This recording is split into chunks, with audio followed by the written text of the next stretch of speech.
4G ni 4G. ni 4ème god majambo yose urumva ni igori rya kane jewe kuko no muryango navutse ndi umwana wa reka ngene muri African Touch kwa Akes Dan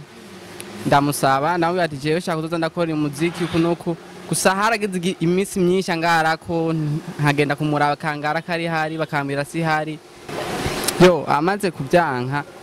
keshi mugabo nyuma twarahuye ko yaguma banda mugora ndamusaba arumviza ibyifuzo byanje ambya ati basi nzogufasha uzozoyari hamahera makeya nzozoyari haco kimwe n'abandi ya ndashima cyane mvuye ku mutima mugahangenda nkarondera amahera igitangaje nakoze indirimbo zirenga zitanu na depoje mugana narose mu indirimbo tuvuze derira twovuga derira muri Bible derira twagiye tumubona muri Bible ari umukobwa yo baragambaniye Samson tuvuze rero yuko hariho nk'abakobwa kugira ubaronke biba bisaba kugira inguvu nyinshi kugira gukora ibirenze mugira ibyo ntibikwiye ntibakwiye kumera nka hayo muziki ndawukora mugana ntibyari byoroshye kuko no kugira ndonka amahera kuza gukora umuziki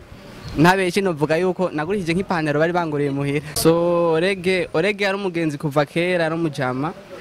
agera kuri délégué général niho yavuze adutumiye kugira tumufashe tuze kubonekamwo twambaye ama uniforme so yarantumiye nk'umugenzi gufashanya muri gwa rukundo muri bwa bumwe ndashaka kumufasha naye ndagenda muri clip yiwe ujya mu Bugande mwari mwahuriye he mwamenyanye gute kugira ngo mushobore gukorana indirimbo bitakugoye ya itwa Frankly yaraje mu Burundi novuga yarakunda kwiga yaratamba gose yarakunda ibintu byo gutamba kuririmba nanje ikintu nakoze twarahuye naye narigeze kuba muri timu yiwe ndayitambamwo mugaka akaba nkunda gose nari nkiri umupeti gose nari mfise imyaka 8 uko ararinje usanga badashaka gutanga ibigani ni nk'iki wababwira reka ubwo ndabwitwe nk'ubujuju ya n'ubujuju kuko impamvu ari ubujuju nta kuntu wo kwanka ikintu kizogufasha abajournaliste cyane cyane nimwe mudufasha kugira tugera aho tugeze abajournaliste tubawe cyane gose ya abafanzi ba Bishop TV